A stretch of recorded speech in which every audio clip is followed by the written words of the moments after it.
नमस्कार दोस्तों, स्वागत है आपका मेरे चैनल कॉमिक्स लाइफ में।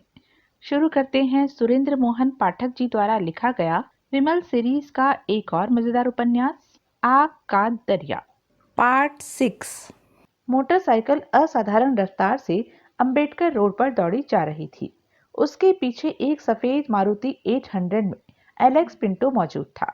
कार का ड्राइविंग सीट पर उसका कंपनी के सुनहरे दिनों का साथी तान्या था।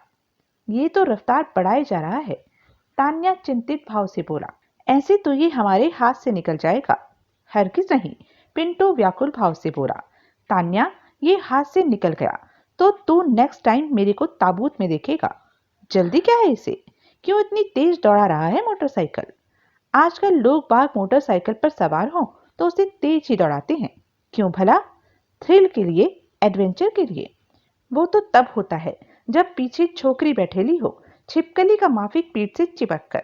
आदत हो जाती है। नवी कार थी भीड़ू के पास, क्यों गैरेज में छोड़ी?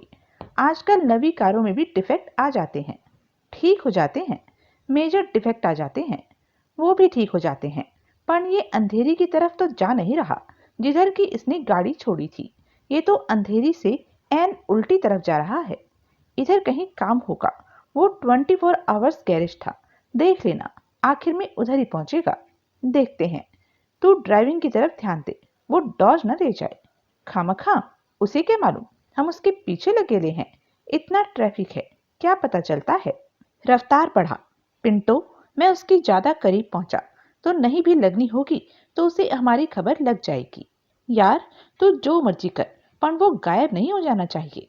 नहीं होगा। वैसे हो भी जाएगा तो क्या बनता है, क्या बकता है। अरे, उसकी वैगन आर खड़ी है अंधेरी के अवधूत गैरेज में।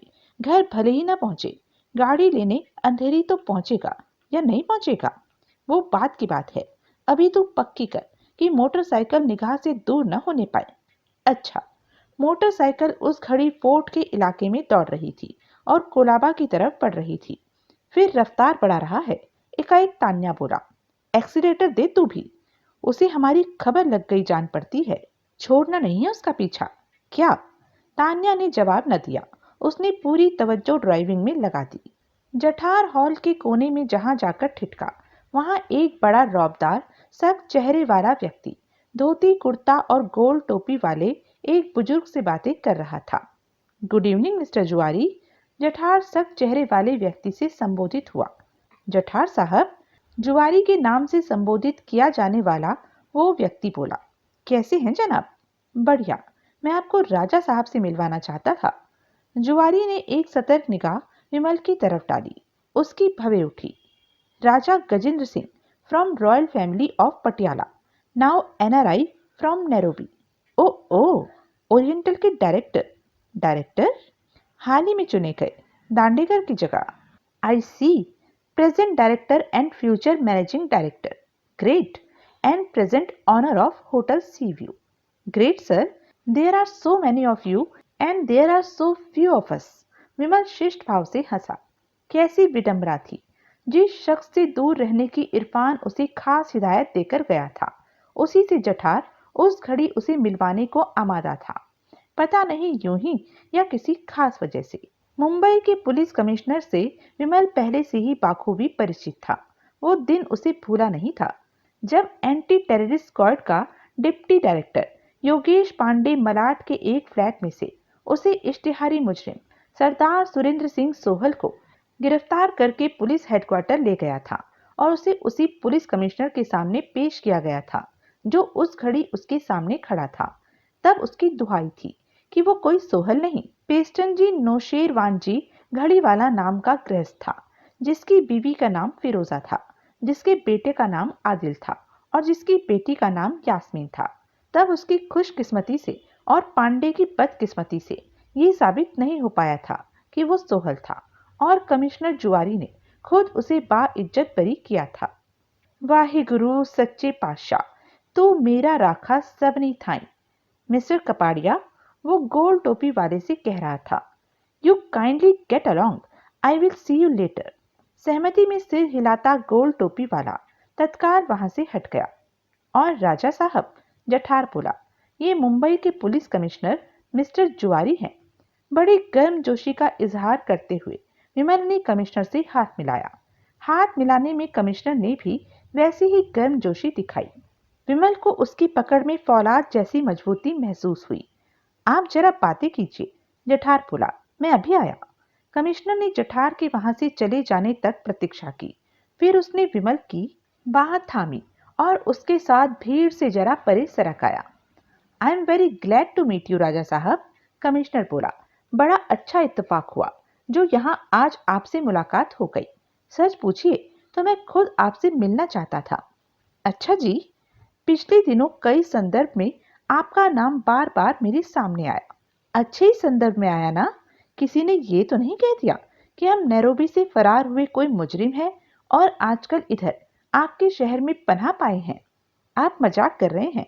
आप ऐसे शख्स होते तो मिस्टर जठार के दोस्त न होते, तो ओरिएंटल के डायरेक्टर न होते, तो मिस्टर रणदिवे की बेटी की शादी में शरीक न होते, तो मेरे से गुफ्तगू न कर रहे होते। Maybe you are right, लेकिन सी व्यू होटल का नाम मैंने नहीं लिया क्योंकि उसकी मिल्कियत पैसे का खेल है जो कोई भी पैसे वाला खेल सकता है। जनाब, हम आदत से मजबूर हैं। विमल बड़ी निश्चल और बेबाक हंसी हंसता हुआ बोला। इसलिए मजाक का, बल्कि टुचकर का कोई मौका नहीं छोड़ते। सरदार जो ठहरे। कमिश्नर भी हंसा। इसलिए छोड़िए वो किस्सा, विमल बोला। और सुनाइए, होटल कैसा चल रहा है आपके जरे साया? ठीक चल रहा है। अभी जुम्मा जुम्मा 8 रोज तो हुए हैं हमें होटल को टेक ओवर किए हुए। इतने मुख्तर अरसे में जैसा चल सकता है चल रहा है। आगे क्या उम्मीदें हैं? उम्मीदें तो बहुत हैं, बाकी वाहिगुरु भली करेगा। कपिल उदेनिया क्या कहता है? वो तो बहुत आश्वन है। एक बार तो उसने होटल की रनिंग को अभी पहुंचा दिया हुआ है। कहता है बहुत जल्द होटल मुनाफा भी कमाने लगेगा। खुदा ना खास्ता ऐसा न हो पाया तो 6 महीने की लीज है जनाबे आदि। जो नुकसान होगा उसे झेल कर वापस नैरोबी चले जाएंगे। असल में क्या इरादे हैं, क्या उम्मीदें हैं? असल में तो इरादा मुंबई में सेटल होने का है और उम्मीदें बढ़िया बिजनेस की हैं। लेकिन गुस्ताखी माफ, आप क्यों इतने सवाल पूछ रहे हैं? सी व्यू को टेक ओवर करते वक्त आप उसकी बैकग्राउंड से, केस हिस्ट्री से वाकिफ थे? हाँ। जानते थे कि वो गैंगस्टर का, स्मगलर्स का, ऑर्गेनाइज क्राइम के बड़े डॉन्स का हेडक्वार्टर था? हाँ। लिहाजा आपको पहले से ही अपने आप पर पूरा एतबार था कि आप एक बदनाम होटल की साख सुधार सकते थे? हाँ। क्यों था? जबकि होटल की साख पर लगे इन्हीं बदनुमा दागों की वजह से होटल पर ताला पड़ा हुआ था और ओरिएंटल वाले उसे औने पौने में बेचने का जुगाड़ कर रहे थे। ये एक मुश्किल सवाल है, फिर भी जवाब दीजिए, मैं सुनना चाहता हूँ, प्लीज। कमिश्नर साहब, इस मुश्किल सवाल का आसान जवाब तो ये है कि हमारे वाहे गुरु ने हमें प्रेरणा दी, हमें हौसला दिया इस रिस्की बिजनेस में हाथ डालने का। और मुश्किल जवाब? वो देना मुश्किल है, उसके लिए हम माफी चाहेंगे। क्या ये कि पाप के घड़े ने कभी तो फूटना ही था, जो कि आखिरकार फूट गया था। बखिया का चलाया मुगलिया खानदान गजरे पर आकर आखिरकार खत्म हो गया था। जी। कहते हैं ऑर्गेनाइज क्राइम के तमाम बड़े महंत सोहल नाम के एक इकलौते शख्स ने जहन्नुम रसीद किए। रोग्स गैलरी में कैसे कैसे ऊंचे नामों का शुमार था। महान राज नारायण बखिया, जॉन रोड्रिग्वेज, मोहम्मद सुलेमान, अमीर जादा आफ्ताब खान, पालकीवाला, कांति देसाई, शांतिलाल, मोटलानी, रतनलाल जोशी, इकबाल सिंह, मैक्सवेल परेरा, दंडवते, गोविंद दत्तानी, व्यास शंकर गजरे, श्याम डोंगरे, कावस बिलमोरिया, रशीद पावले, भाई सावंत, किशोर पिंगले, दशरथ किलेकर, सब बड़े गैंगस्टर, सब नॉन क्रिमिनल्स। इनमें से एक को भी पुलिस हाथ न लगा सकी, लेकिन एक आदमी ने सबको मार गिराया। कितनी बड़ी खिदमत की उसने सोसाइटी की। क्या कहते हैं आप? हम इतनी बातों से, इतने नामों से वाकिफ नहीं। हम सिर्फ इतना जानते हैं कि हमारे से पहले होटल किन्हीं गलत हाथों में था, बहुत गलत हाथों में था। इसीलिए ऐसे होटल को टेक ओवर करने का आपका हौसला काबिले तारीफ है। मैं आपकी हौसला अफजाई के लिए आपसे मिलना चाहता था, आपको ये कहने के लिए मिलना चाहता था कि अपने अभियान में आपको पुलिस की किसी मदद की जरूरत हो तो आप निसंकोच मेरे पास आए। मदद के लिए? जी हाँ, जो कि हमें हासिल होती, यकीनन। लेकिन आपके मातहत तो हमारे लिए दुश्वारियां पैदा कर रहे हैं। आपका इशारा डीसीपी डिडोलकर की तरफ जान पड़ता है तो उसी की तरफ। डिडोलकर बदकिस्मती से अब इस दुनिया में नहीं है, लेकिन इंस्पेक्टर दामोदर राव से मुझे सब खबर लगी थी। अच्छा, पुलिस के पास आई शिकायत भले ही गुमनाम हो, तफ्तीश करनी पड़ती है, भले ही हासिल कुछ ना हो। जी हाँ, शिकायत की तफ्तीश से हासिल कुछ ना हुआ, इस बाबत आप जरूर अखबार में इश्तिहार छपवाते होंगे। जी, और कौन सा तरीका है गुमनाम शख्स को ये खबर पहुंचाने का कि उसकी शिकायत बेबुनियाद पाई गई थी? कमिश्नर हड़बड़ाया। तफ्तीश पर आया आपका इंस्पेक्टर भी यही कहता था कि तफ्तीश इसलिए करनी पड़ती है क्योंकि न किए जाने पर गुमनाम शिकायतकर्ता फिर शिकायत कर देता है, ऊपर शिकायत कर देता है और ऊपर शिकायत कर देता है। हमारा सवाल ये है कि उसे पता कैसे लगता है कि उसकी शिकायत को नजरअंदाज किया गया और तफ्तीश नहीं की गई? भाई, कुछ सामने आता है तो उसकी रिपोर्टिंग होती है, प्रेस रिलीज में जिक्र होता है, एफआईआर दर्ज होती है और गुनहगार पाए गए शख्स पर उचित कार्यवाही की जाती है। जब इतना कुछ होता है तो शिकायतकर्ता तक खबर पहुंच कर रहती है। कबूल। लेकिन जब तफ्तीश का निशाना शख्स गुनहगार नहीं पाया जाता, जब शिकायत झूठी और बेबुनियाद पाई जाती है, तो क्या होता है? तो इन्वेस्टिगेशन रिपोर्ट शिकायत के साथ नत्थी करके दाखिल दफ्तर कर दी जाती है और हमेशा के लिए भुला दी जाती है। गलत कहा हमने? गलत तो नहीं कहा, लेकिन ऐसी रिपोर्ट की बाबत शिकायतकर्ता को कैसे पता चल सकता है? आपकी पूरी संजीदगी से सब कुछ किए होने के बावजूद वो समझ सकता है कि कुछ न किया गया, लिहाजा वो फिर शिकायत कर सकता है। फिर भी होना कुछ नहीं है, इसलिए फिर शिकायत कर सकता है। आप कहेंगे जब शिकायत ऊपर होगी, एक्शन टेकन की रिपोर्ट ऊपर पेश कर देंगे। लेकिन गुमनाम शिकायतकर्ता को इस बात का भी कैसे पता चलेगा? आप ये कहना चाहते हैं कि ऐसी शिकायतों पर गौर नहीं किया जाना चाहिए? हम कहना नहीं चाहते, हम पूछना चाहते हैं। पूछना चाहते हैं कि क्या शिकायत का गुमनाम होना ही उसकी क्रेडिबिलिटी को कम नहीं कर देता? लोग डरते हैं, खुलकर सामने आने का हौसला नहीं कर पाते, इसलिए गुमनाम शिकायत भेजते हैं। तमाम लोग तो ऐसे ना होंगे, और कैसे होंगे? शरारती, खुंदकी, पब्लिसिटी मोंगर्स, रिवेंजफुल। किसी से पंगा लेना हो, उसकी शिकायत कर दो। किसी से खुंदक निकालनी हो, उसकी शिकायत कर दो। प्रेस में, टीवी में अपना नाम चमकाना हो, शिकायत कर दो। किसी से बदला लेना हो, शिकायत कर दो। This is occupational hazard which can not be overcome. ऐसा तो नहीं है। जायज शिकायत पर कार्यवाही होती नहीं, नाजायज को सिर माथे लिया जाता है। जायज शिकायत की एफआईआर दर्ज कराने को लोग बाग धक्के खाते फिरते हैं। नाजायज में खुद डीसीपी रुचि लेता है और शिकायत हाथ में आते ही वार फुटिंग पर अपने इंस्पेक्टर को तफ्तीश के लिए रवाना करता है। मैं समझ रहा हूँ कि आपका इशारा किस तरफ है, लेकिन जब मास स्केल पर काम होना होता है तो कहीं न कहीं कोई न कोई ऊंच नीच हो ही जाती है। दाल को जितनी मर्जी सावधानी से चुनकर हांडी में डाला जाए, सारे कंकड़ फिर भी हांडी से बाहर नहीं हो पाते। एन इसी तरह किसी किसी शिकायत पर कोई कोई एक्शन मोटिवेटेड हो सकता है या कोई डिसीजन गलत हो सकता है, लेकिन अमूमन जो होता है ठीक होता है, जायज होता है, माकूल होता है। दूसरे गुमनाम शिकायत का दर्जा मुखबरी का भी होता है और पुलिस का महकमा मुखबिरों के बिना नहीं चल सकता। पुलिस जितना मर्जी आपके साथ आपके लिए हमेशा का नारा बुलंद कर ले, वो हमेशा हर जगह मौजूद नहीं हो सकती। This is humanly impossible. Police पर अक्सर इल्जाम लगाया जाता है कि वो हमेशा वारदात हो चुकने के बाद पहुंचती है। आप बताइए, पुलिस को क्या इल्हाम होना होता है कि कहीं कत्ल होने वाला है, कहीं घातक एक्सीडेंट होने वाला है, कहीं आगजनी होने वाली है या कहीं दंगा होने वाला है? नहीं होता। लेकिन फिर होता भी है। कैसे होता है? मुखबरी से होता है। और जैसा कि मैंने पहले कहा, गुमनाम शिकायत भी मुखबरी की एक किस्म है। आपके पास गुमनाम शिकायत आए कि दाऊद इब्राहिम मुख्यमंत्री निवास में छुपा हुआ है, तो आपकी मजाल होगी जाकर मुख्यमंत्री के घर की तलाशी लेने की?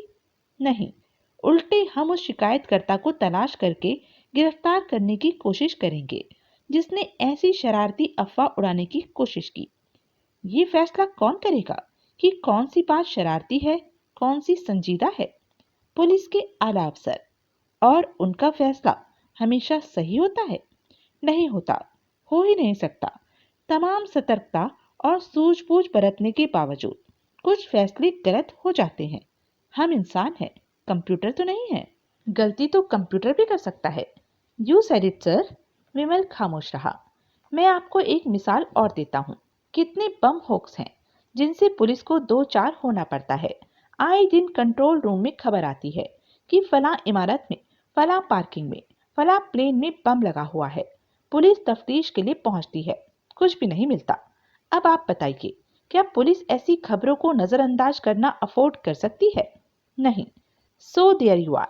कमिश्नर एक क्षण ठिठका और फिर बोला, राजा साहब, मैं हैरान हूं कि हमारी मामूली बातचीत बहस मुबाहसे तक कैसे पहुंच गई। कब आपने हमें कटघरे में खड़ा कर दिया और खुद इंटेरोगेटर बन गए। विमल हंसा। बहरहाल जो मैं कहना चाहता था वो ये था कि सी व्यू के टेक ओवर और उसकी क्लीन फंक्शनिंग से मैं बहुत खुश हूँ। इसके लिए मैं आपको मुबारकबाद देता हूँ और अपनी ऑफर फिर दोहराता हूँ कि आपको कभी भी किसी मदद की ज़रूरत हो तो आप निसंकोच सीधे मेरे पास आए। मैं आपकी हर मुमकिन खिदमत करूँगा। Thank you. रूटीन के तौर पर आपके पासपोर्ट वगैरह के बारे में जो इंक्वायरीज डीसीपी डिडोलकर द्वारा रेज की गई थी, उनका जवाब इत्तेफाक से मेरे पास आ गया था। मैं खुश हूँ कि इस संदर्भ में कोई विपरीत परिणाम सामने नहीं आया। हम आपसे ज्यादा खुश हैं। So consider that matter closed. Thank you. आप ड्रिंक नहीं करते? करता हूँ जनाब, लेकिन आपकी तरह हाथ में गिलास थाम कर नहीं विचर सकता। कोई तस्वीर निकाल लेगा और फिर वो अखबार में छप जाएगी। ओह, फिर तो ड्रिंक्स के लिए होटल में आया कीजिए। वहां ऐसा कोई अंदेशा नहीं होगा। हम गारंटी करते हैं। Thank you. मैं किसी दिन ये फक्र हासिल करूंगा। ये हमारे लिए फक्र की बात होगी। हम इसे अपने लिए भारी इज्जत अफजाई समझेंगे। देखेंगे। एक बात और। क्या होटल सी व्यू पर आपका कब्जा है? गैंगस्टर का हेडक्वार्टर्स रहा होने की वजह से, जो कि हमेशा सोहल का सीधा निशाना रहा था। पता नहीं सोहल को वहां के बदले निजाम और सुधरे माहौल की खबर होगी या नहीं होगी। इसलिए हो सकता है कि कभी फिर उसकी नजरे इनायत होटल पर हो और उसे आपसे दो चार होना पड़े। कभी ऐसा हो तो उसे एक पैगाम मेरा भी दीजिएगा। क्या? उसे बोलिएगा कि कंपनी के समूल नाश का करिश्माई काम कर दिखाने के लिए पुलिस उसकी एहसानमंद है। हम खुश हैं कि हमने कांटे से कांटा निकालने वाली कहावत चरित्रार्थ होते देखी। विमल हैरानी से उसका मुंह देखने लगा।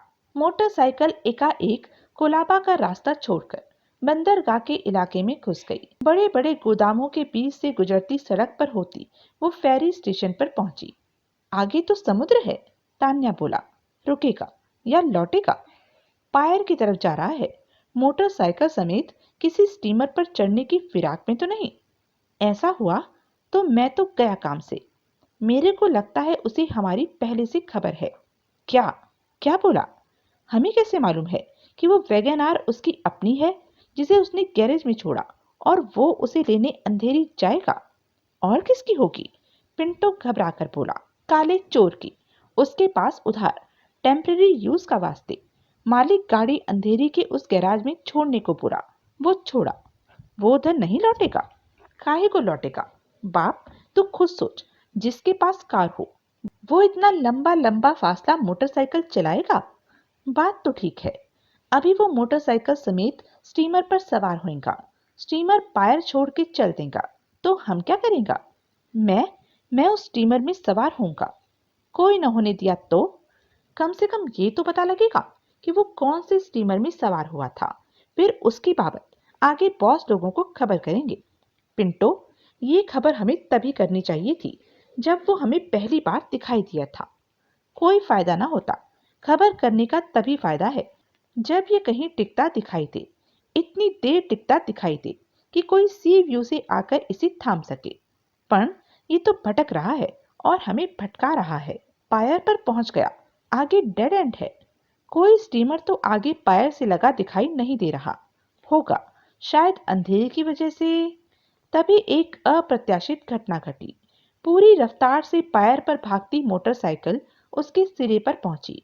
उसने वहां से यू टर्न लेने की कोशिश की तो वो ड्राइवर के कंट्रोल से निकल गई और पायर का किनारा छोड़ गई। दोनों भौचक्के से वो नजारा देखते रहे। एक धड़ाम की आवाज के साथ मोटरसाइकिल समुद्र में जाकर गिरी। तब तक कार भी पायर के सिरे पर पहुंच गई थी। पिंटो झपट कर कार में से निकला और उसने नीचे समुद्र में झांका। जहां मोटरसाइकिल गिरी थी वहां पानी में गोल गोल लहरें उठ रही थी और उनमें से झाग निकल रही थी। सांता मारिया, पिंटो के मुंह से निकला। Santa Maria. तब तक तान्या भी कार से निकलकर उसके पहलू में आ खड़ा हुआ था। धीरे धीरे लहरें शांत होने लगी। व्हाट एन एंड, पिंटो बोला। शेखी में मारा गया, तान्या बोला। मेरी जान बच गई। क्या बोला? क्योंकि ये मर गया। बॉस लोग इसका पता क्यों मांगता था? इसको खल्लास करने का वास्ता। खुद ही खल्लास हो गया। अब मैं ये गुड न्यूज उधर जाके देंगा तो मेरे को पार्डन का रिवॉर्ड मिलेगा। Oh, everything happens for the best. जो हुआ अच्छा हुआ। चल वापस। मोटरसाइकिल की वजह से समुद्र में उठा लहरों का चक्रवात शांत हो गया तो ऑल्डो ने पानी से बाहर सिर निकाला। उसने गहरी सांस ली और फिर डुबकी लगा ली। पानी के नीचे नीचे तैरता वो पायर के उस खंबे के करीब पहुंचा जिसके साथ पायर से नीचे लकड़ी के डंडों को रस्सियों में फंसाकर बनाई गई सीढ़ी लटक रही थी। खामोशी से सीढ़ी चढ़ता वो ऊपर पायर पर पहुंचा। उसने सावधानी से सिर उठाकर पायर पर झांका तो अपने पीछे लगी मारुति 800 के उसे दूर दूर तक दर्शन न हुए। वो पायर पर चढ़ गया। हेलमेट और चमड़े की जैकेट उतारकर उसने समुद्र में फेंक दी और आगे बढ़ा। पायर के खुश्की वाले सिरे पर एक मारुति वैन खड़ी थी जो कि उसका लक्ष्य था। मारुति वैन में उसके पहनने लायक सूखे कपड़े और तौलिया मौजूद था। उसने वैन में बैठकर गीले कपड़े उतारे, तौलिए से अपना जिस्म और बाल सुखाए, बालों में कंघी फिराई और सूखे कपड़े पहने। सूखे कपड़े होटल एशली क्राउन प्लाजा के स्टीवर्ड की वर्दी थे, जहां की वो सच में ही स्टीवर्ड की नौकरी करता था, जहां आजकल उसकी ड्यूटी रात 9 बजे से शुरू होती थी। उसने अपनी वाटरप्रूफ घड़ी पर निगाह डाली और फिर होठों में बुदबुदाया, प्लेंटी ऑफ टाइम। वो वैन की ड्राइविंग सीट पर बैठा और फिर उसने उसे नरीमन पॉइंट की दिशा में दौड़ा दिया। अक्खा, ये तो कमिश्नर साहब हैं। दोनों ने घूमकर आवाज की दिशा में देखा। एक हाथ में गिलास और दूसरे में सिगरेट थामे बहराम जी कॉन्ट्रैक्टर उनके सामने खड़ा मुस्कुरा रहा था। हेलो, कमिश्नर बोला। कैसे हैं जनाब? बढ़िया। अपना सिगरेट वाला हाथ खाली करके उससे मिलाता बहराम जी बोला। नेतागिरी कैसी चल रही है? बढ़िया। कांग्रेस के 8 एमएलए फोड़ लेने के बाद अब हमारे पास तादाद 38 की हो गई है। बधाई। बहराम जी ने विमल की तरफ देखा। इनसे मिलिए, कमिश्नर बोला। राजा गजेंद्र सिंह, एनआरआई हैं। ये आजकल होटल सी व्यू ये चला रहे हैं और ओरिएंटल के बोर्ड ऑफ डायरेक्टर्स पर हैं। बहुत जल्द मुंबई पर छा जाने वाले हैं। पॉलिटिक्स में कदम रखने का इरादा तो नहीं राजा साहब? बहराम जी बोला। जी नहीं। विमल बोला। कतई नहीं। फिर हमें आपके छा जाने से क्या खतरा है? विमल बड़े शिष्ट भाव से हंसा। एक बात है जनाब। क्या? आपका नाम और सूरत दोनों हमें जाने पहचाने लग रहे हैं। अच्छा? कोई 2 महीने पहले एक राजा गजेंद्र सिंह हमारी पोती की शादी के रिसेप्शन पर मौजूद थे। जरूर आपके करीबी होंगे। जी नहीं, हम तो न उन्हें जानते थे न सूरत से पहचानते थे। फिर वो आपके फंक्शन में कैसे शिरकत कर पाए? हैरान है, आज तक हैरान है। हम वो शख्स नहीं हैं, न हो सकते हैं। वो तो जाहिर है। वैसे वो भी एनआरआई थे और नैरोबी से थे। कैसे मालूम? बताया था किसी ने, शायद उसी ने जिसने हमारा उनसे तारुफ कराया था। किसने? ये तो याद नहीं। बहुत बड़ी गैदरिंग थी वो। 3000 से ऊपर मेहमान जमा थे। ऐसे में कहाँ कुछ याद रहता है। फिर भी वो शख्स आपको याद रहा? उसने एकाएक हरकत ही ऐसी की थी कि हम वो राजा गजेंद्र सिंह नहीं। नैरोबी में बहुत सिख बसे हुए हैं और गजेंद्र सिंह सिखों में एक आम नाम है। हम आपको यकीन दिलाते हैं कि इस घड़ी से पहले हमने आपकी कभी सूरत नहीं देखी। वैसे भी हम बहुत करीबी लोगों के शादी ब्याह के फंक्शन में शरीक होते हैं, लेकिन राजा हम इसलिए कहलाते हैं क्योंकि हम पटियाले के शाही खानदान से हैं। हमारे पुरखे महाराज थे। लेकिन आप अपना तारुफ सुल्तान बहराम जी कॉन्ट्रैक्टर कहकर दें तो कोई आपका मुंह पकड़ लेगा? नहीं, लेकिन किसी ने उस गजेंद्र सिंह का भी न पकड़ा जिसने अपना तारुफ राजा कहकर दिया। तो आप वो राजा गजेंद्र सिंह नहीं? पीछा छोड़ साले, अब क्या लिख कर दें? आप नाराज हो रहे हैं। नाराज नहीं हो रहे, खींच रहे हैं। मुश्किल से 2 महीने हम इस शहर में कदम रखे हुए हैं। इतना ही अरसा पहले आप अपनी पार्टी हुई बता रहे हैं। मुंबई में कदम रखते ही कैसे हम एक ऐसी पार्टी में शिरकत करने पहुंच सकते हैं जिसके मेजबान को न हम जानते हैं न पहचानते हैं? फिर मेजबान और मेहमान में कोई कायदा, कोई दस्तूर मुकर्रर होता है। मेजबान मेहमान को न्योता देता है। कैसे आप ऐसे शख्स को न्योता दे पाए जिसे आप खुद कहते हैं कि न जानते थे न पहचानते थे? कैसे हम ऐसे शख्स का न्योता कबूल कर पाए जिसे न हम जानते हैं न पहचानते हैं? वो गेट क्रैशर था। जी, सिक्योरिटी के भारी बंदोबस्त के बावजूद बिन बुलाया पार्टी में घुस आया था। बहराम जी, कमिश्नर तिरस्कारपूर्ण स्वर में बोला, तुम्हें ये ऐसी हरकत करने वाले शख्स जान पड़ते हैं? जरूर आप यहाँ भी हमें गेट क्रैशर ही समझ रहे हैं। विमल बोला, हम अभी मिस्टर रणदिवे को यहाँ बुलाकर लाते हैं ताकि वो बतौर अपने मेहमान हमारी शिनाख्त कर सकें। अरे जनाब, ऐसा हरगिज न कीजिएगा। बहराम जी बौखलाया सा बोला, हम शर्मिंदा हैं कि हमारे से आपकी शान में गुस्ताखी हुई। वो जरूर कोई जुदा शख्स था जो इत्तेफाक से आपका हमनाम था, लेकिन हम भी क्या करें? उसने हरकत ही ऐसी की थी कि हमको वो आज भी याद आती है तो हमारे रोंगटे खड़े हो जाते हैं। क्या किया था? कमिश्नर उत्सुक भाव से बोला। तभी एक वर्दीधारी स्टीवर्ड उनके करीब पहुंचा। एक्सक्यूज मी सर, वो अदब से विमल से बोला, आपका फोन है। हमारा? विमल की भवें उठी। राजा गजेंद्र सिंह का? जी हाँ। विमल ने जेब से मोबाइल निकालकर उस पर निगाह डाली। सर, बेसमेंट है, मोबाइल सिग्नल नहीं पकड़ रहा होगा। ओह, उसने मोबाइल वापस जेब में डाल लिया। कहाँ है फोन? मेरे साथ आइए सर। एक्सक्यूज मी जेंटलमैन, विमल कमिश्नर और बहराम जी से बोला। दोनों के सिर सहमति में हिले। वो स्टीवर्ड के साथ हो लिया। स्टीवर्ड के पीछे उसने बार वाला हॉल पार किया। वो जानता था कि फोन जरूर होटल से शोहाब का था या बाहर से इरफान का, क्योंकि उन दोनों के अलावा किसी को उसकी वहां मौजूदगी की खबर नहीं थी। उस हॉल के पृष्ठ भाग में एक दरवाजा था जो जिस विशाल कमरे में खुलता था वो चौड़ाई में हॉल जितना ही था, लेकिन लंबाई में उससे 1/4 था और उस घड़ी पेंट्री की तरह इस्तेमाल होता जान पड़ता था। वहां अपने अपने काम में मशगूल 5-6 आदमी मौजूद थे, जिनमें से किसी ने विमल की तरफ तवज्जो न दी। उस कमरे के पृष्ठ भाग में बाएं कोने में एक और दरवाजा था, जिस स्टीवर्ड ने विमल से पहले उस पर पहुंचकर बड़ी मुस्तैदी से खोला। कितने लंबे बाल रखता था छोकरा, विमल मन ही मन बोला। हैरानी थी कि इतने टॉप क्लास होटल में उसको इस बात के लिए कोई टोकता नहीं था। उसकी निगाह सामने उठी तो उसको बाहर से ही दिखाई दे गया कि वो दरवाजा एक ऑफिस नुमा कमरे का था। उसने उसके भीतर कदम डाला तो स्टीवर्ड ने हौले से उसके पीछे दरवाजा बंद कर दिया। तत्काल पार्टी का शोरगुल वहां सुनाई देना बंद हो गया। सामने ऑफिस टेबल थी जिस पर पड़े टेलीफोन के पहलू में उसका रिसीवर पड़ा था।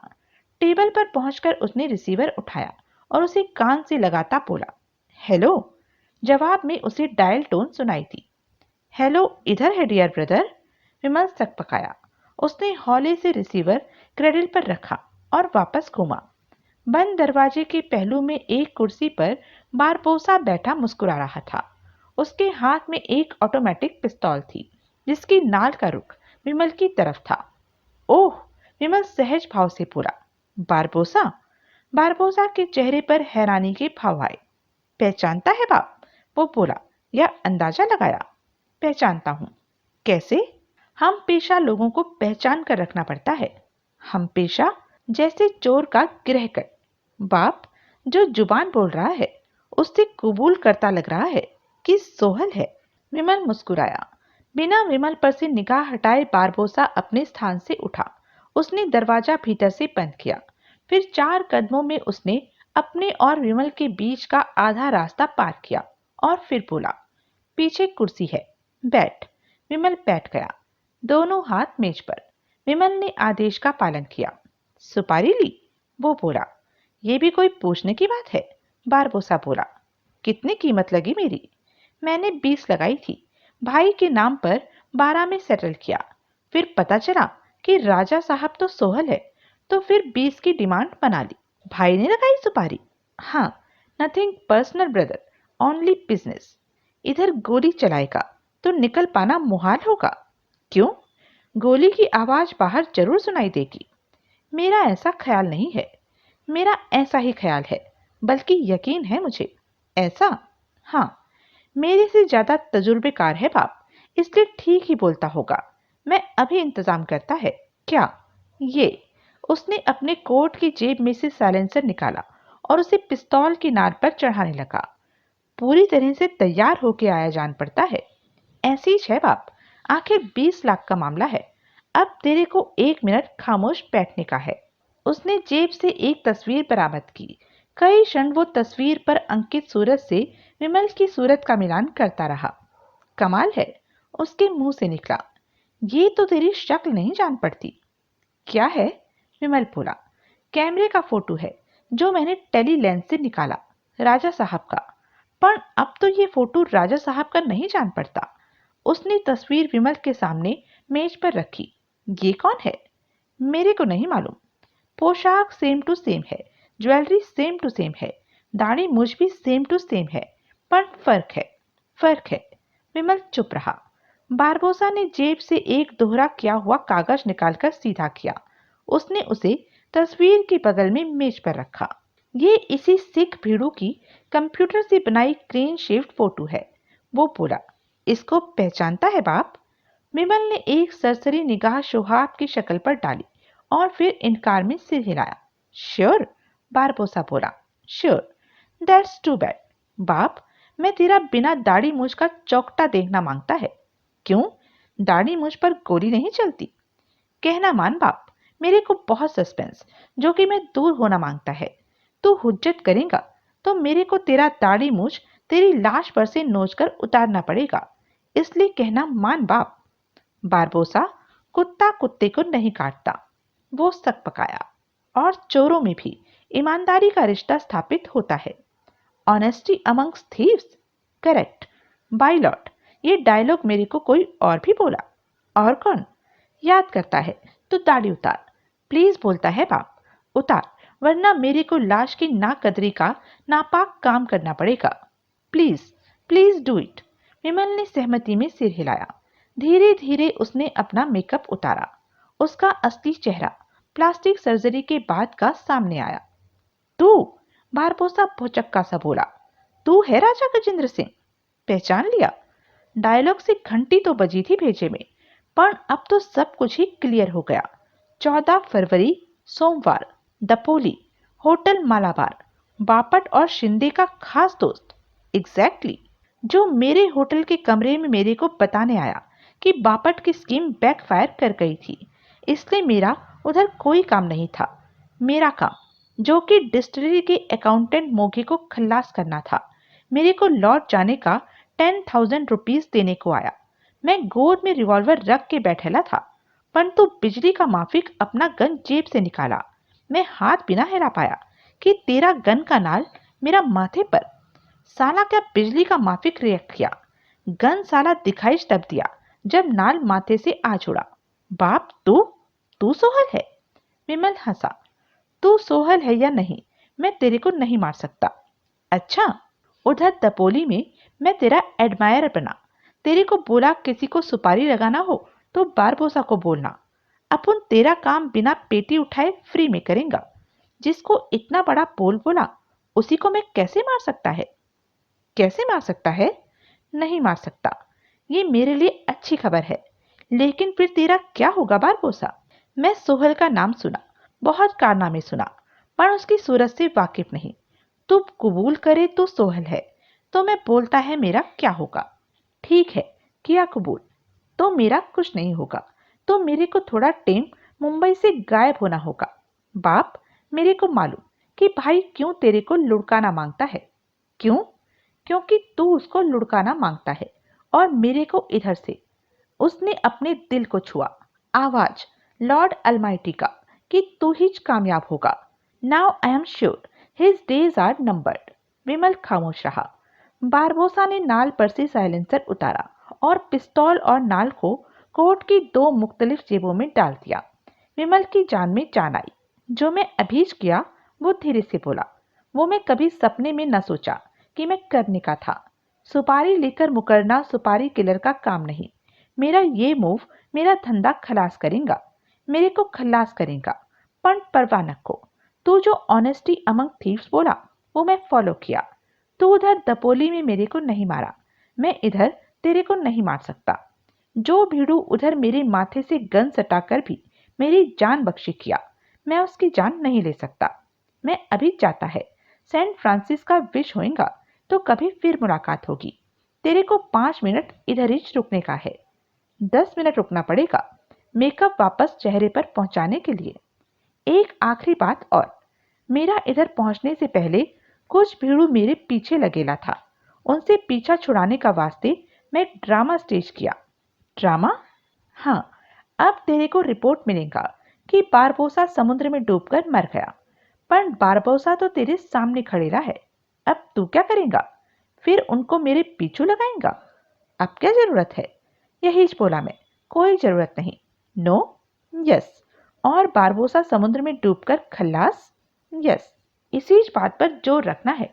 Okay, good night. वो वहां से रुखसत हो गया। वाहे गुरु, तेरी कुदरती तू ही जाने और न दूजा जाने।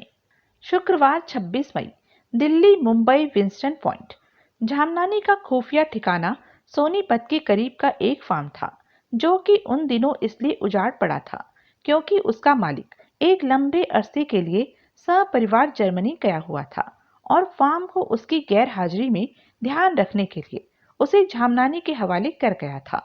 वहां केवल एक बूढ़ा चौकीदार और उसकी उतनी ही बूढ़ी बीवी थी, जो कि फाटक के पास एक कॉटेज में रहते थे और कभी बिना बुलाए भीतर फार्म हाउस में नहीं आते थे, जो कि फार्म के मध्य में जमीन से 8 फुट की ऊंचाई पर बना पिलर्स पर खड़ा खूबसूरत बंगला था।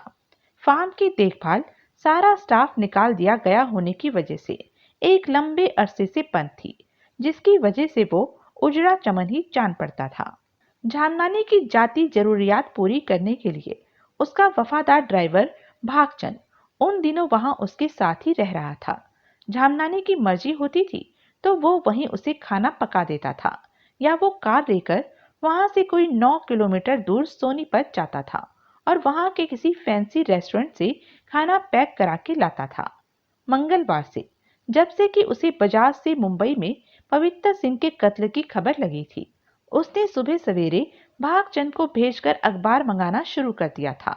लिहाजा उस रोज सुबह जब भागचंद उसके लिए चाय की ट्रे लाया तो ट्रे में उस रोज का अखबार भी मौजूद था। भागचंद उसके लिए चाय बनाकर चला गया। झामनानी ने एक हाथ से चाय का कप उठाया और दूसरे से अखबार थामा। अखबार को बिना खोले ही उसके ऊपरले दाएं कोने में जो सुर्खी उसे दिखाई दी, वो भोगी लाल के कत्ल की बाबत थी। उसका दिल धक से रह गया। चाय का कप उसके हाथ से छूटता छूटता बचा। कत्ल? भरे पूरे होटल में, दिन दहाड़े? झुल्ले लाल। वो अखबार को मेज पर डालने ही लगा था कि एक और सुर्खी पर उसकी निगाह पड़ी। पुलिस इंस्पेक्टर की दिन दहाड़े हत्या, लाश चोरी की कार में से बरामद। आनन फानन उसने सुर्खी के नीचे की इबारत पर निगाह दौड़ाई तो पता लगा कि हतप्राण इंस्पेक्टर का नाम नसीब सिंह था, जो कि पहाड़गंज थाने का सस्पेंशन में चल रहा एसएचओ था। उस खबर ने तो जैसे झामनानी के प्राण ही निकाल दिए। खबर में कातिल की शिनाख्त की बाबत कोई इशारा तक नहीं था, लेकिन वो खूब जानता था कि वो कारनामा सोहल के अलावा किसी का नहीं हो सकता था। तब पहली बार झामनानी आतंकित हुआ। पहली बार उसे एहसास हुआ कि उसकी मौत उसके कितने करीब सरकती आ रही थी। कितना ताकतवर समझता था वो बिरादरी को एक आदमी के खिलाफ, भाई की शय पाकर अपनी ताकत को कितनी और बढ़ गई महसूस करता था। कहाँ गई बिरादरी, कहाँ गई ताकत, वो तो अकेला रह गया था। बिरादरी भाइयों के अंडरग्राउंड हो जाने के फैसले को उसने गंभीरता से नहीं लिया था। उसकी निगाह में वो महज अतिरिक्त सावधानी थी जो वो सोहल के खिलाफ बरत सकता था। वो ही अतिरिक्त सावधानी बाकी बिरादरी भाइयों ने भी बरती थी, लेकिन फिर भी मारे गए। कैसे भी मारे गए, मारे गए। अब ऐसे ही क्या हालात उसके बरखिलाफ जाने वाले थे और उसकी कजा आने वाली थी। उसके शरीर ने जोर से झुरझुरी ली। सोहल का खौफ तो उसे था ही था। पुलिस भी उसका पीछा छोड़ती जान नहीं पड़ती थी। डीसीपी मनोहर लाल से बात करने के लिए किसी भरोसे के बिचौलिए की उसे अभी भी तलाश थी, लेकिन बाजरिया फोन वो काम होता नहीं लग रहा था। वो फोन पर इस बाबत आगे किसी को, मसलन अपने भरोसे के वकील को कहता था तो वो आगे किसी और को कह देता था और पूछे जाने पर बोलता था कि जवाब का इंतजार था, मुनासिब कांटेक्ट बनने का इंतजार था। आप मरे बिना कहीं स्वर्ग मिलता है तो क्या करे वो? अज्ञातवास त्याग कर दिल्ली पहुंच जाए और खुद डीसीपी की खबर ले। चांदी का जूता खाकर पीछा छोड़ देता तो बढ़िया, वरना सुपारी, भले ही सुपारी किलर भाई को बोलकर मुंबई से बुलवाना पड़े। अब उसके सामने लाख रुपए का सवाल ये था कि क्या सोहल उस तक पहुंच सकता था? उस फार्म में भी उसकी कजा बनाकर एकाएक उसके सिर पर आन खड़ा हो सकता था? आज से पहले उसका जवाब यही होता कि ऐसा नहीं हो सकता था, लेकिन अब उसके दिल से यही आवाज निकली कि ऐसा बराबर हो सकता था। वो तो कोई प्रेत था जो पता नहीं कब, कैसे, कहां प्रकट हो जाता था। पवित्र सिंह सच कहता था, ऐसे शख्स को तो काबू में आते ही मार गिराया जाना चाहिए था। कितनी बड़ी चूक हो गई। तभी मोबाइल की घंटी बजी। उसने मोबाइल उठाकर स्क्रीन पर निगाह डाली तो पाया कि बजाज का फोन था। जरूर उसे भोगीलाल के कत्ल की खबर करना चाहता था, नसीब सिंह के भी। और भला किस लिए वो सुबह सवेरे फोन करता? उसने मोबाइल ऑफ कर दिया। चाय की प्याली तब भी उसके हाथ में थी, लेकिन उसको पीने में उसकी कोई रुचि बाकी नहीं रही थी। आंखों के आगे मौत नाचती दिखाई देती हो तो कहीं चाय पी जाती थी। उसने चाय वापस ट्रे में रख दी और माथा थाम लिया। क्या होने वाला था? दोपहर बाद का वक्त था। बोरीवली के सेंट थॉमस चर्च में सन्नाटा था। चर्च से संबंध ऑफिस नुमा कमरे में एक इजी चेयर पर अदलेटा चर्च का नया पादरी फादर मैथ्यू सुस्ता रहा था, जबकि कन्फेशनल बॉक्स की घंटी बजी। वो सक पकाया। दोपहर बाद की उस घड़ी कोई अपने गुनाह बख्शवाने आया था। वो उठकर खड़ा हुआ। कमरे से निकलकर उसने चर्च के हॉल में कदम रखा, जिसकी जर्जर होती जा रही छत के नीचे एक कोने में कन्फेशनल बॉक्स स्थापित था। उसने उसके अपने हिस्से में कदम रखा और वहां पड़ी कुर्सी पर बैठ गया। जैसे केबिन में वो बैठा हुआ था, वैसा ही केबिन स्क्रीन के पार दूसरी तरफ भी था। जहां पड़ी वैसी ही कुर्सी पर वो आगंतुक बैठा हुआ था जिसने की घंटी बजाई थी। दोनों के बीच में स्क्रीन इस प्रकार थी कि उसे आगंतुक की वहां उपस्थिति का ही आभास हो पाता था, उसकी सूरत वो नहीं देख सकता था। आई एम हियर माई सन, वो मीठे स्वर में बोला। You want to make a confession? Yes father, दूसरी तरफ से संजीदा आवाज आई। To a sin? Yes father. क्या पाप किया? जानबूझकर नहीं किया, लेकिन हो गया। क्या? फादर, वुड्स की मौत में निमित्त बना। क्या? संडे मॉर्निंग उधर चैम्बूर में वो बम फादर वुड्स की टैक्सी में तुमने लगाया? No father. तुम्हारे कहने पर किसी ने लगाया था? No father. तो फिर तुम फादर वुड्स की मौत के लिए जिम्मेदार क्यों कर हुए? Father, I am messenger of death. मैं मौत का हरकारा हूँ। मैं जहां भी जाता हूँ मौत मेरे साथ जाती है। मेरी सोहबत करना और मौत की सोहबत करना एक ही बात है। फादर वुड्स ने तुम्हारी सोहबत की थी? Yes father. कब? अपनी मौत से जरा पहले। चैम्बूर में? Yes father. कहीं तुम वो शख्स तो नहीं जिसके पास फादर वुड्स डोनेशन हासिल करने के लिए गए थे? वही हूं मैं। फिर तुम मौत का हरकारा कैसे हो सकते हो? कोई दानी पुरुष मौत का हरकारा कैसे हो सकता है? दान से जीवन रक्षा होती है, जीवन हनन नहीं होता। फादर वुड्स मेरे पास ना आए होते तो उनकी जान न गई होती। तुम्हारा ऐसा सोचना गलत है। ये यूं कहने के समान है कि हवाई जहाज का आविष्कार न होता तो मेरे पिता एयर क्रैश में न मरे होते। फादर वुड्स की मौत को लेकर तुम्हारे मन में कोई पश्चाताप की भावना है तो उसे त्याग दो। पापी होने में और मन में पाप की भावना होने में, पाप किया होने का अंदेशा होने में फर्क होता है। फिर भी चैन महसूस करना चाहते हो तो निर्मल मन से हेल मेरी दोहराओ। तुम क्रिश्चियन तो हो ना? नहीं, सिख हूं। फिर हेल मेरी प्रेयर को तुम कहाँ जानते होंगे? मैं जानता हूं। मैं दोहराता हूं। हेल मेरी full of grace. The Lord is with thee. Blessed art thou among women, and blessed is the fruit of thy womb, Jesus. God bless you, my child. You are absolved of all sins. जवाब में आगंतुक कुछ न बोला। Hello, are you there my child? जवाब नदारद। पादरी अपने स्थान से उठा। वो बॉक्स के अपने हिस्से में से निकला और परली तरफ पहुंचा। वो एक क्षण उधर पड़े पर्दे के आगे ठिठका रहा। फिर झिझकते हुए उसने पर्दा उठाकर भीतर झांका। भीतर कोई नहीं था, लेकिन कुर्सी पर एक बड़ा सा ब्रीफकेस पड़ा था। उसने ब्रीफकेस उठाया और उसके ताले ट्राई किए। दोनों ताले खटाक की आवाज के साथ खुल गए। उसने ढक्कन उठाकर भीतर झांका। ब्रीफकेस नोटों से भरा हुआ था। शाम 8 बजे मुकेश बजाज डिफेंस कॉलोनी पहुंचा, जहां की मदाम स्वेतलाना का highly sophisticated very well protected brothel था। सीढ़ियां चढ़कर वो पहली मंजिल पर पहुंचा। मैदाम स्वेतलाना ने खुद उसका स्वागत किया। वेलकम, वेलकम, वो मुस्कुराती हुई बोली। The usual? यस, बजाज बोला, द यूजुअल। तुम ब्लू रूम में पहुंचो, मैं अभी रीनी बेबी को उधर भेजता है। ओके। उसकी वहां विजिट हमेशा ब्लू रूम में ही होती थी और उसे वहां हमेशा रीनी बेबी ही सर्व करती थी। रीनी के अलावा उसे मदाम स्वेतलाना की कोई बेबी मंजूर नहीं थी। ब्लू रूम फ्लोर के पिछवाड़े में था। पिछवाड़े में वैसे 4 कमरे थे और उन चारों के पीछे एक कॉमन बालकनी थी। बजाज को बालकनी की खबर थी, लेकिन क्योंकि वो कॉमन थी इसलिए उसने ब्लू रूम का बालकनी की ओर खुलने वाला दरवाजा न कभी खोला था और न भविष्य में खोलने का कोई इरादा था। वो ब्लू रूम के दरवाजे पर पहुंचा और उसे खोलकर भीतर दाखिल हो गया। अपने पीछे उसने दरवाजा बंद कर लिया। दरवाजा बंद होते ही मदाम लपक कर अपने ऑफिस में पहुंची। उसने फोन उठाकर उस पर लगा बजर दबाया।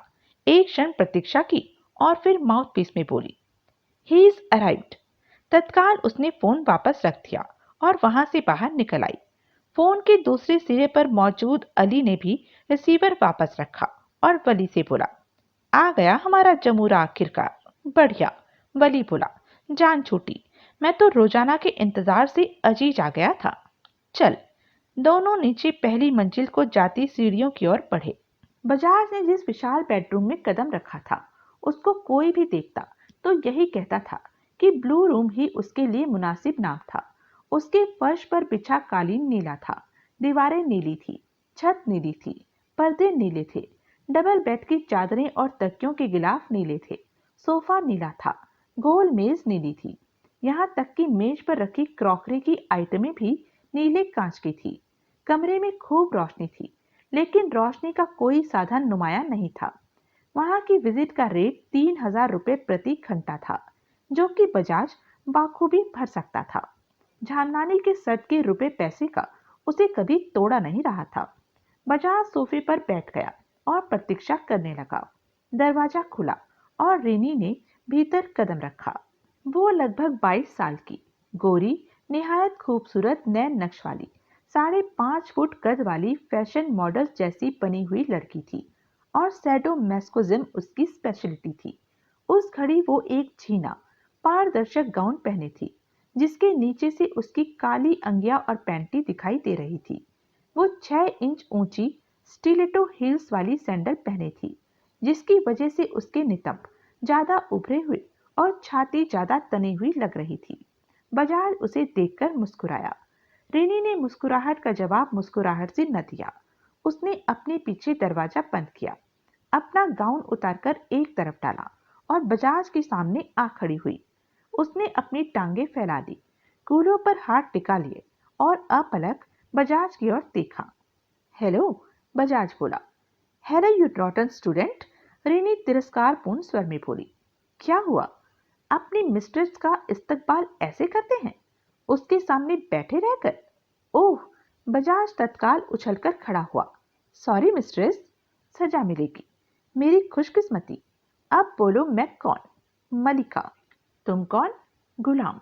गुड। गुलाम, कपड़े उतारो। बजाज एक एक करके अपने जिस्म से कपड़े उतारने लगा और उन्हें पीछे सोफे पर डालने लगा। रेनी को मालूम था कि वो शहर के बहुत बड़े गैंगस्टर का खास आदमी था और खुद भी गैंगस्टर था। ताकत वाला, हिम्मत वाला, हैसियत वाला। उसे हमेशा हैरानी होती थी कि ऐसा आदमी उसके हाथों अपनी दुर्गति करा खुश होता था, सुख पाता था। संपूर्ण नग्न अवस्था में पहुंचकर उसने रेनी की तरफ देखा। अपनी मलिका से आंख मिलाते हो? रेनी ने झिड़का। नीची करो आंखें। तत्काल बजाज नीचे देखने लगा। अब मलिका को झुककर सलाम करो। उसने किया और नीचे झुक के घुटनों के बल उसने वो भी किया, हाथ भी नीचे, ऑन ऑल फोर्स, पालतू कुत्ते की तरह। बजाज चौपाया बन गया तो रेनी सोफे पर बैठ गई। उसने अपने एक पांव को सामने फैलाकर उसकी ठोडी को छुआ। बजाज ने दोनों हाथों से वो पांव पकड़ लिया, उसकी सैंडल उतारी और अंगूठा चूसने लगा।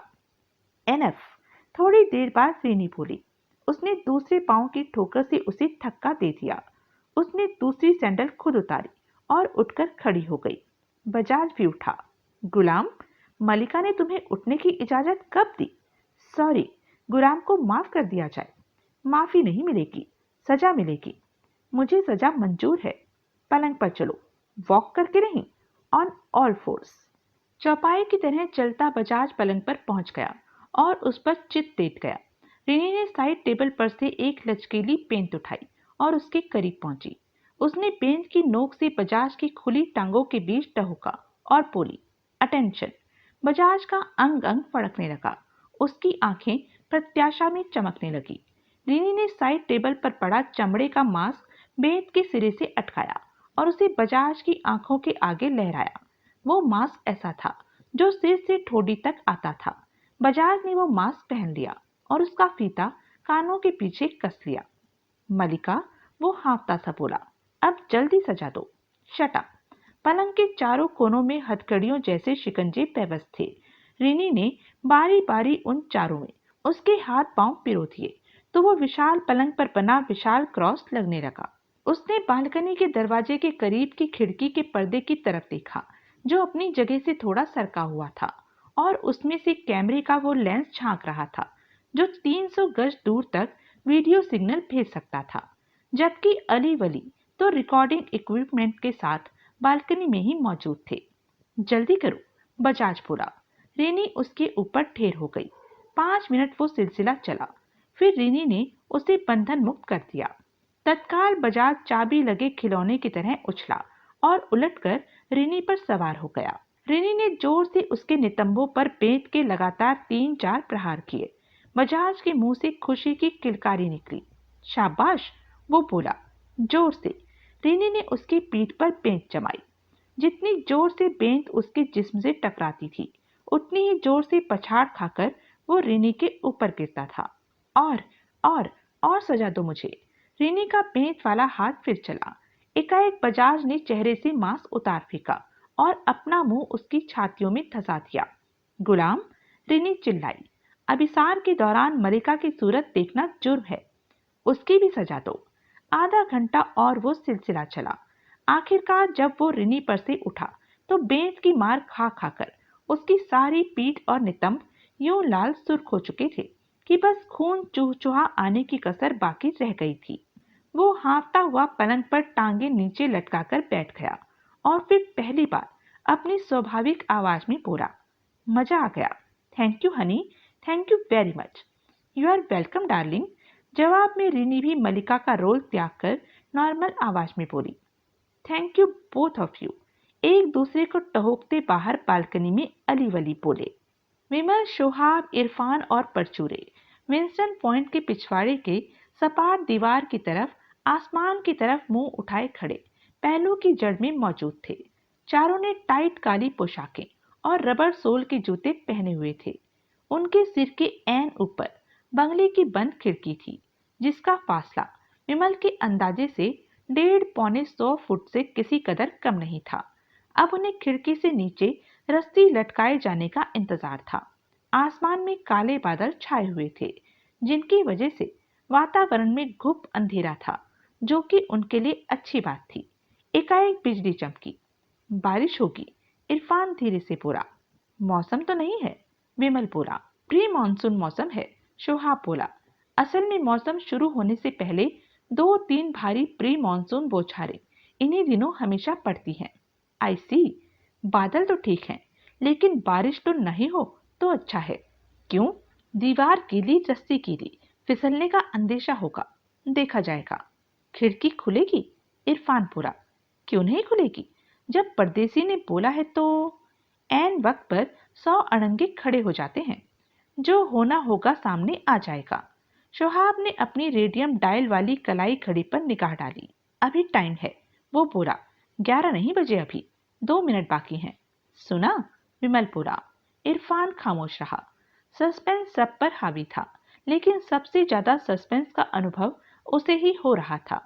उनके साथ विक्टर, मतकड़ी, पिचड़ और बुझेकर भी पहुंचे थे, लेकिन वो पगडंडी के दूसरे सिरे पर खड़ी मिनी बस में मौजूद थे और उधर से कोई खतरा महसूस होने पर उन्हें खबरदार कर सकते थे।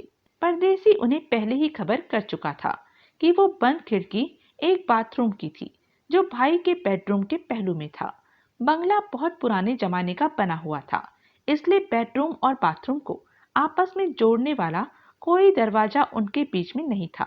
बेडरूम से बाथरूम में पहुंचने के लिए बाहर राहदारी में कदम रखना पड़ता था। खिड़की खुली, तभी बिजली चमकी। एक क्षण को उन्हें खिड़की से बाहर झांकता परदेसी का चेहरा दिखाई दिया और फिर पूर्वता अंधकार छा गया। सबकी आशापूर्ण निगाहें ऊपर अंधेरे में टिकी रही। दीवार के साथ कोई चीज खिसक रही थी। रस्सी। वे सांस रोके प्रतीक्षा करते रहे। रस्सी का एक सिरा ऐन उनकी आंखों के सामने लहराया। विमल ने रस्सी थाम ली और उसको झटके देकर उसकी मजबूती की तस्दीक की। बाप, मेरे को फिक्र, इरफान फुसफुसाया। किस बात की? विमल बोला। धोखा हो सकता है। किससे? परदेसी से। और किससे? क्या करेगा वो?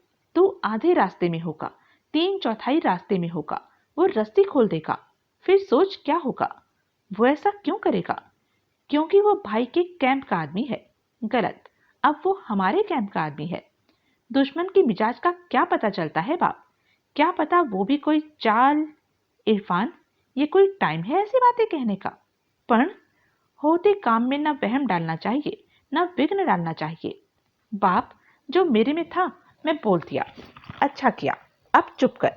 रस्सी मुझे चढ़ने दे। क्या? जो काम तू कर सकता है वो मैं भी तो कर सकता हूँ।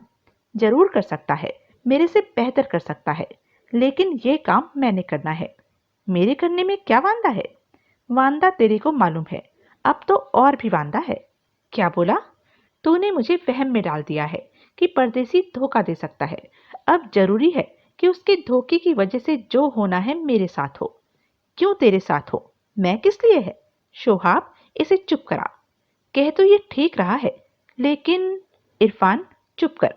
इरफान ने होठ खींच लिए। विमल ने रस्सी को एक बार फिर आजमाया। वाहे गुरु सच्चे पातशाह, तू मेरा राखा सब निथाई। वो फुर्ती से रस्सी चढ़ने लगा। वो आधे रास्ते में था कि बूंदाबांदी होने लगी। दशमेश पिता, अंग संग्रहना। वो चौखट तक पहुंचा। उसने देखा कि चौखट में एक मजबूत हुक ठुका हुआ था, जिसके साथ की रस्सी बंधी हुई थी। पता नहीं वो हुक पहले से चौखट में मौजूद था या परदेसी ने खास रस्सी बांधने के लिए ठोका था। भीतर हल्की सी रोशनी थी, जिसमें एक साये ने खिड़की के करीब पहुंचकर बाहर झांका। विमल की परदेसी से निगाह मिली।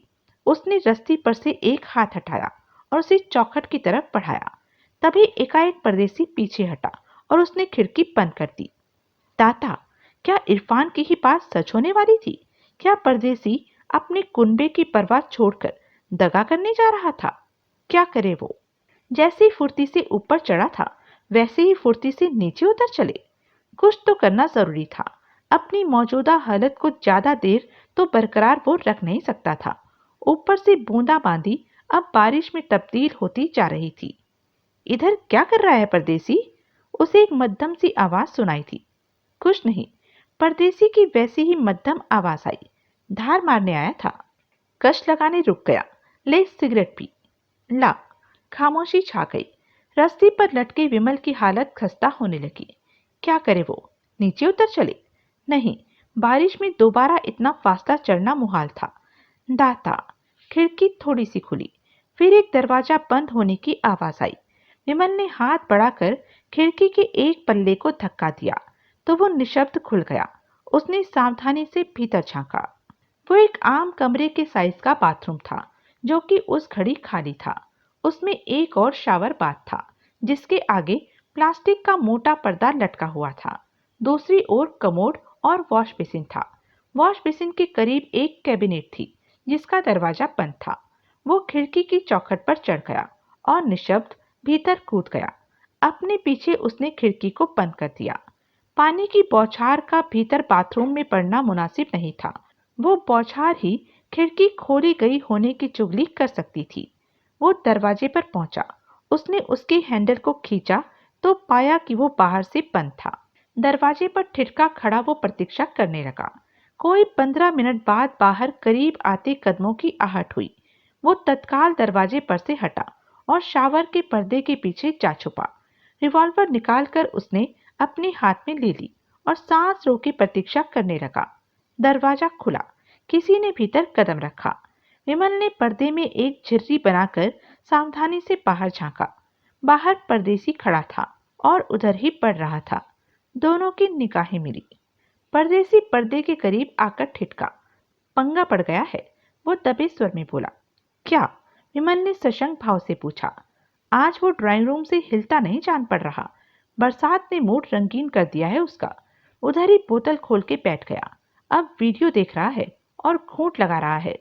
पता नहीं कब वहां से उठेगा और बेडरूम में जाएगा। बेडरूम में जाए बिना इधर नहीं आएगा। कैसे आएगा? हाजत लगेगी तो कहाँ जाएगा? उधर ड्राइंग रूम के बाजू में भी एक बाथरूम है। ड्राइंग रूम में जाने में क्या वांदा है? बहुत वांदा है। ड्राइंग रूम दूर है यहाँ से और 4 गार्ड हैं रास्ते में। अभी जब मैंने तुम्हारे मुंह पर खिड़की बंद की थी तो एक इधर आ गया था।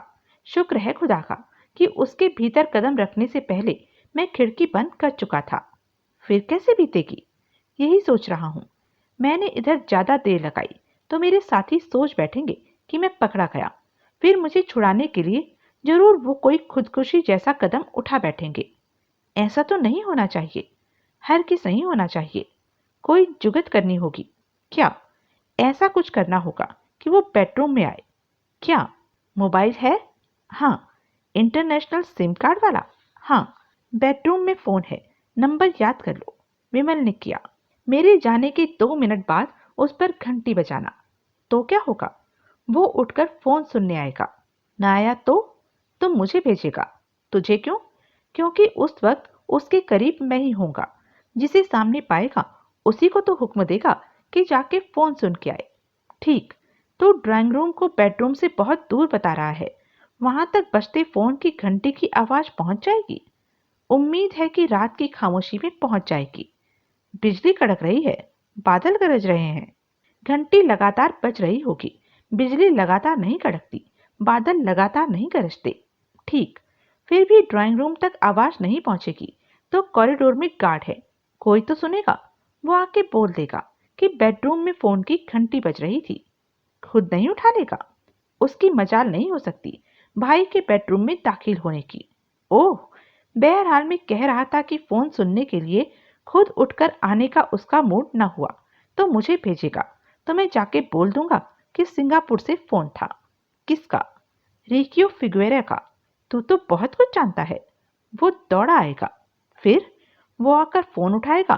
तुम खामोश रहोगे। वो प्लंजर बजाएगा तो डायल टोन नहीं आएगी। वो यही समझेगा कि बरसात की वजह से लाइन खराब हो गई थी। ऐसा इधर अक्सर हो जाता है। फिर क्या? वो लाइन ठीक होने पर उसी फोन के फिर बजने का या मोबाइल बजने का इंतजार करेगा। वो ये नहीं सोचेगा कि कॉल पहले ही मोबाइल पर क्यों ना आई। भाई मोबाइल ऑन रखना आम भूल जाता है, सबको मालूम है। वो यही समझेगा कि मोबाइल अनजाने में ऑफ हो गया था। लाइन कटने पर वो खुद भी तो फिगुएरा को फोन लगा सकता है। बाप, दो बातों को खिचपिच कर रहे हो। वो खुद आकर उठाएगा तो उसे नहीं मालूम होगा कि फोन करने वाला कौन था। मेरे को भेजेगा तो मैं जाकर उसे बोलूंगा कि फोन फिगुएरा का था। तुम दुआ करो कि फोन उठाने वो खुद आए। करूंगा। फोन मुझे सुनना पड़ा तो भी मुझे उम्मीद नहीं कि बात न होने पर वो वापस फिगुएरा को फोन लगा देगा। आधी रात होने को है। मुझे उम्मीद नहीं इस वक्त फिगुएरा का मोबाइल बजाने की उसकी मजाल होगी। वो यकीनन दूसरी ओर से ही कॉल दोबारा आने का इंतजार करेगा। लेकिन बात क्या बनी? तू बाहर 4 गार्ड बताता है। यहाँ से निकलकर भाई के बेडरूम के दरवाजे पर पहुंचने में तो मेरा काम हो जाएगा। वो यहाँ पहुंचेगा। अच्छा, हाँ, भाई के गुर्दे कमजोर जान पड़ते हैं। विस्की पीने बैठता है तो टॉयलेट पहुंच जाता है। वो बगल में बेडरूम में आएगा तो इस बात पूरी पूरी उम्मीद है कि वो यहाँ आकर ही वापस ड्राइंग रूम में जाएगा। अकेला? और क्या, गार्ड को साथ लाएगा जीप खींचने के लिए। ये उसका बहुत सेफ ठिया है बाप। यहाँ किसी गैर आदमी की मौजूदगी की वो सपने में उम्मीद नहीं कर सकता। ठीक है, आजमाते हैं। वो चला गया। दरवाजा फिर बाहर से बंद हो गया। 2 मिनट बाद विमल ने मोबाइल पर बताया गया नंबर लगाया। कुछ क्षण बाद बाहर एक जोड़ी कदमों की आवाज हुई। विमल मोबाइल कान से लगाए स्तब्ध खड़ा रहा। हेलो, उसके कान में भाई की आवाज पड़ी। विमल ने सांस रोक ली। 2-3 बार और हेलो हेलो हुई। फिर रिसीवर वापस क्रैडल पर रखे जाने की आवाज हुई। विमल मोबाइल फिर भी कान से लगाए रहा। कहीं एक दरवाजा चौखट से टकराया। हौले से बादल गरजे। कोई बाथरूम के दरवाजे के बाहर पहुंचा। विमल ने मोबाइल जेब के हवाले किया और रिवॉल्वर पर अपनी पकड़ मजबूत कर ली। दरवाजा खुला। भाई ने भीतर कदम रखा। वो कमोड के पास पहुंचा और उसका ढक्कन उठाकर उसमें पेशाब करने लगा। विमल ने निशब्द पर्दे के पीछे से बाहर कदम रखा और उसकी पीठ पीछे दरवाजे पर पहुंचा। तब तक भाई को अपने पीछे किसी की मौजूदगी का आभास नहीं हुआ था, लेकिन जब उसने दरवाजे की चिटकनी चढ़ाई तो उसने घूमकर पीछे देखा। विमल ने उसकी तरफ रिवॉल्वर तान दी। आवाज ना निकाले, वो दबे स्वर में बोला, कौन? फैंटम, द घोस्ट ऑफ वॉक्स। सोहल, कारोबार से निपट चुका हो तो जिप बंद कर और अबाउट टर्न कर। उसने आदेश का पालन किया। भाई, विमल व्यंगपूर्ण स्वर में बोला। दुबई का भाई यहाँ कैसे पहुंच गया? बाहर बादल गरजे। भाई दो तरफा रिश्ता होता है। तू किसी का भाई है तो कोई तेरा भाई होगा। अब बुला किसी भाई को जो तुझे आके बचाए। वो खामोश रहा। कनपट्टी ठीक हो गई? भाई का हाथ अपने आप अपनी दाईं कनपट्टी पर पहुंचा, जहां की दिल्ली में उसने गंभीर चोट खाई थी। लगता है मुकम्मल तौर से न हुई, वरना सहला न रहा होता। मैं अभी मुकम्मल तौर से ठीक करता हूँ। क्या? अभी तेरे तमाम दुख तकलीफ दूर होते हैं भाई। विमल ने नाल उसकी खोपड़ी की तरफ तानी। भाई एकाएक गला फाड़कर चिल्लाया। एक फायर हुआ। जोर से बिजली कड़की। सब कुछ यूं पलक झपकते हुआ कि तीनों आवाजें आपस में गुड़मुड़ होकर रह गई। ये कैसी आवाज थी? कोई बाहर गलियारे में बोला। बिजली कड़की थी। परदेसी की आवाज आई। मुझे तो ऐसा लगा था जैसे कोई जोर से चिल्लाया हो। तुम्हारे कान बजे होंगे। मुझे कोई चिल्लाया साफ सुनाई दिया था। कहाँ? बाथरूम में। वहां बॉस है। मेरे को मालूम है। बॉस भला क्यों चिल्लाएगा? तुम तो खामखा बाजू हटो। दरवाजा बाहर से भड़बड़ाया जाने लगा। विमल ने तस्दीक की कि भाई मर चुका था। फिर उसने रिवॉल्वर वापस जेब में रखी, खिड़की खोली और चौखट पर चढ़ गया। दरवाजा बस सतूर भड़बड़ाया जा रहा था। उसने रस्सी थामी और बाहर लटक गया। तेज बारिश की बौछार उसके जिस्म से टकराई। मजबूती से रस्सी थामे वो नीचे उतरने लगा। बिजली चमकी। क्षण भर को सारी सपाट दीवार रोशनी में नहा गई और फिर पूर्वता अंधेरा छा गया। गीली रस्सी पर से उसके हाथ फिसल फिसल जा रहे थे, इसलिए वो चढ़ने की रफ्तार से ज्यादा धीमी रफ्तार से नीचे उतर रहा था। अभी उसने आधा रास्ता ही पार किया था कि ऊपर दरवाजा टूट कर गिरने की भीषण आवाज हुई। गिरने की परवाह किए बिना वो तेजी से नीचे सरकने लगा। ऊपर खिड़की पर एक साया प्रकट हुआ। टॉर्च की रोशनी चमकी, जिसका गोल दायरा ऐन उसके ऊपर पड़ा। दाता, दाता, वो और तेजी से नीचे सरकने लगा। एक फायर हुआ। गोली उसके करीब से गुजरी। किसी ने ऊपर रस्सी को पकड़कर जोर से झंझोड़ा। रस्सी उसकी गिरफ्त से निकलते निकलते बची। कोई रस्सी को वापस खींचने लगा। वो और तेजी से नीचे सरकने लगा। फिर उसके वजन से तनी हुई रस्सी एकाएक ढीली पड़ गई। किसी ने रस्सी काट दी थी या उसे हुक पर से खोल दिया था। वो वेग से नीचे को गिरा और 3 जोड़ी लपकने को तैयार हाथों में जाकर गिरा। परदेसी खामोशी से बंगले के सामने खड़ी उस कार में सवार हुआ जिसे ड्राइव करता वो मुंबई से वहां पहुंचा था। उसने कार की हैंड ब्रेक हटाई तो ढलान पर खड़ी होने की वजह से वो अपने आप ही आगे लुढ़कने लगी। उसने कार का रुख वहां से लौटने वाली सड़क पर डालने की जगह उस सड़क की तरफ कर दिया जो कि वहां पहुंचने के लिए प्रयुक्त होती थी। कार काफी आगे निकल आई तो उसने उसका इग्निशन ऑन किया और उसे गियर में डाला। फिर उसने अंधाधुंध कार आगे दौड़ाई। उस घड़ी दूसरी तरफ से कोई कार आती नहीं हो सकती थी, इसलिए उसे एक्सीडेंट का अंदेशा नहीं था। पहाड़ी से नीचे पहुंचकर उसने कार को वॉच बॉक्स के करीब रोका और हौले से हॉर्न बजाया। चिरकुट वॉच बॉक्स से बाहर निकला और कार के करीब पहुंचा। कार में परदेसी को सवार देखकर उसके चेहरे पर हैरानी के भाव आए।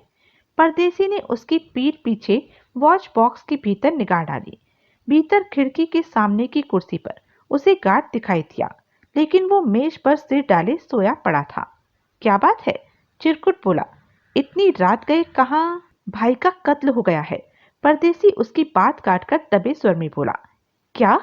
चिरकुट बुरी तरह से चौंका। धीरे धीरे, गार्ड जाग जाएगा। कैसे हुआ? किसने किया? लंबी कहानी है। इतना तो बता कि कातिल अपनों में ही था या बाहर से आया? कैसे? उड़कर? बोला ना, लंबी कहानी है। कब हुआ? अभी 10 मिनट पहले। कत्ल ही हुआ ना? हार्ट अटैक तो माथे पे गोली लगने से हार्ट अटैक होता है। ओह, अब तो मैं फुट रहा हूं। क्यों? एक गार्ड ने दफेदार को फोन कर दिया है, वो आता ही होगा। आकर बहुत कहर ढाएगा। क्यों? क्योंकि कत्ल कातिल से किसी अंदर वाले की मिली भगत का नतीजा जान पड़ता है। कोई अंदर वाला, कोई गार्ड, कोई नौकर चाकर, कोई भी। तू तो नहीं परदेसी? पागल हुआ है? तो फिर भागा क्यों जा रहा है? कत्ल का मामला है, पुलिस आएगी। कातिल बाहर से आया, इस बात पर उन्हें यकीन ना आया तो सब गिरफ्तार हो जाएंगे। दफेदार ऐसा होने देगा? मैं सब बोला। ओह, अब तू बोल, यहीं रुकेगा या मेरे साथ चलेगा? साथ चलूंगा, वो निसंकोच बोला। भाई मर गया तो अब इधर क्या रखा है? दिमाग से सोचा। पुलिस का पंगा, दफेदार का पंगा, कौन मांगता है? ठीक, फाटक खोल। चिरकुट वापस वॉच बॉक्स में घुस गया और फाटक के ताले की चाबी के साथ वापस लौटा। उसने खामोशी से ताला खोला और चाबी उसी में लगी रहने दी। उसने फाटक को धकेल कर खोला। परदेसी ने कार फाटक से पार निकालकर खड़ी की। चिरकुट, किधर जाता है? जल्दी, परदेसी फुसफुसाया। गार्ड जाग गया। चिरकुट कार की पैसेंजर सीट पर सवार हो गया। गार्ड वॉच बॉक्स से बाहर निकला। गाड़ी में कौन है? वो चिल्लाया। परदेसी ने कार को गियर में डाला और एक्सीलेटर दिया। रुको, वरना गोली चलाता है। कार तोप से छूटे गोली की तरह मेन रोड पर भागी। तो यह थी अब तक की कहानी। आगे की कहानी जानने के लिए बने रहें मेरे साथ। और हाँ, मेरे चैनल को लाइक, शेयर और सब्सक्राइब करना ना भूलें। और कमेंट करके ज़रूर बताएं कि यह वीडियो आपको कैसा लगा। धन्यवाद।